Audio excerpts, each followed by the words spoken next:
അടമ്പ് എന്ന സസ്യത്തെയാണ് ഇവിടെ നമ്മൾ പരിചയപ്പെടുന്നത്.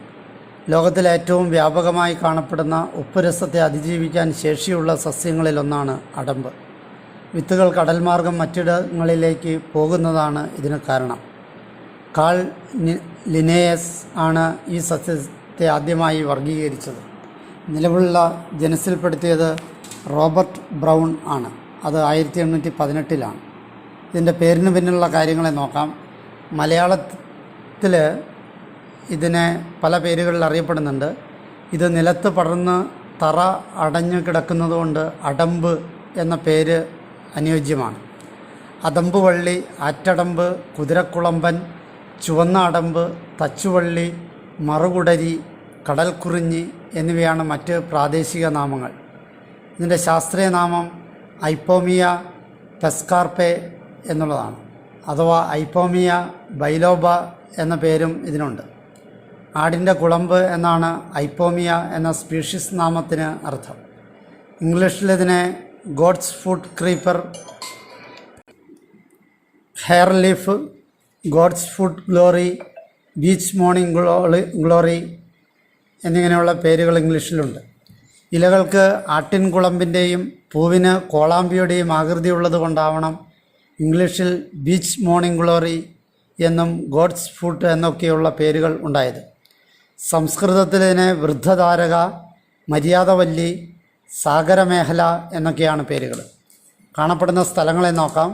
ഇന്ത്യയിലെമ്പാടും സമുദ്രതീരത്തെ മണൽ പ്രദേശങ്ങളിലും പുഴയോരങ്ങളിലും സമതലങ്ങളിലും പടർന്നു വളരുന്ന ഉറപ്പുള്ള വള്ളിച്ചെടിയാണിത്. അറ്റ്ലാന്റിക് മഹാസമുദ്രം, പസഫിക് മഹാസമുദ്രം, ഇന്ത്യൻ മഹാസമുദ്രം എന്നീ സമുദ്രങ്ങളുടെ തീരങ്ങളിൽ ഇത് വ്യാപകമായി കാണപ്പെടുന്നുണ്ട്. തീരത്തെ മണൽത്തിട്ടകളിൽ കടലിലേക്കുള്ള ചരിവിലാണ് ഇവയെ കൂടുതലായി കാണപ്പെടുക. സ്പെനിഫിറ്റ്സ് എന്ന തരം പുല്ലിനോടൊപ്പം ഈ സസ്യം കാണപ്പെടാറുണ്ട്. സമുദ്രതീരങ്ങളിലും നദീതീരങ്ങളിലും ധാരാളം പൂഴിമണ്ണുള്ള സ്ഥലത്തും ഇവ തഴച്ചു വളരുന്നുണ്ട്. മണലിലെ ഉപ്പുരസം ഇവയെ ബാധിക്കുകയില്ല. ഐപ്പോമിയ എന്ന ജനുസിൽപ്പെട്ട 35ഓളം സസ്യങ്ങൾ കേരളത്തിൽ കാണപ്പെടുന്നുണ്ട്. വിത്തുകൾ കടൽമാർഗം മറ്റിടങ്ങളിലേക്ക് പോകുന്നത് കാരണം ലോകത്തിൽ ഏറ്റവും വ്യാപകമായി കാണുന്ന ഉപ്പുരസത്തെ അതിജീവിക്കാൻ ശേഷിയുള്ള സസ്യങ്ങളിലൊന്നാണ് അടമ്പ്. ഇതിൻ്റെ രൂപവിവരണം നോക്കാം.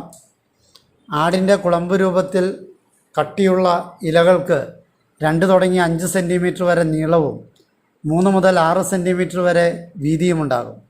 ഇലഞ്ഞെട്ടിന് 2 തുടങ്ങി 4 സെൻറ്റിമീറ്റർ വരെ നീളം കാണും. പത്രകക്ഷങ്ങളിലാണ് പൂക്കൾ ഉണ്ടാകുന്നത്.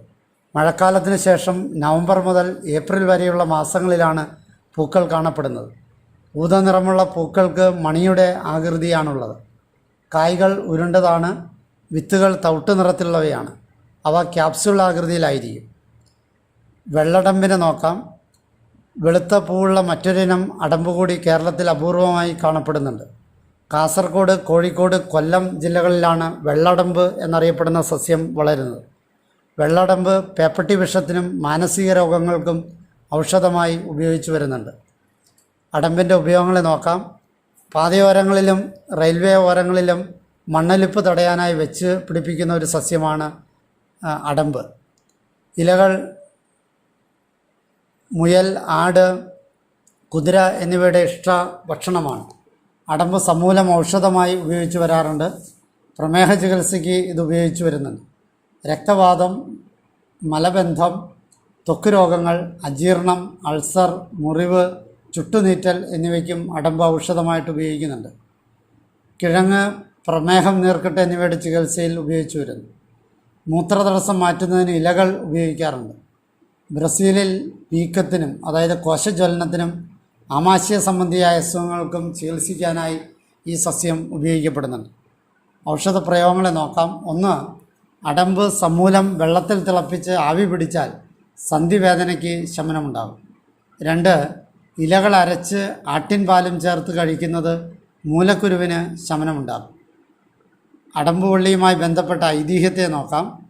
ഒരിക്കൽ കൈലാസത്തിൽ ശ്രീ പരമശിവൻ പത്നിയായ ശ്രീ പാർവതീദേവിക്ക് രഹസ്യമായി ജ്ഞാനോപദേശം അഥവാ ജ്ഞാനമധു കൊടുത്തുകൊണ്ടിരുന്ന അവസരത്തിൽ സുബ്രഹ്മണ്യൻ ജ്ഞാനമധു പൊതിച്ച് ഒരു വണ്ടിൻ്റെ രൂപത്തിൽ ദേവിയുടെ കേശപാശത്തിൽ ഒളിഞ്ഞിരിക്കുകയും ഇത് മനസ്സിലാക്കിയ ഭഗവാൻ ശ്രീ പരമശിവൻ സുബ്രഹ്മണ്യനെ ഒരു മകരമത്സ്യമായി തീരട്ടെ എന്ന് ശപിക്കുകയും സുബ്രഹ്മണ്യൻ മകരമത്സ്യമായി സമുദ്രത്തെ പ്രാപിക്കുകയും ചെയ്തു.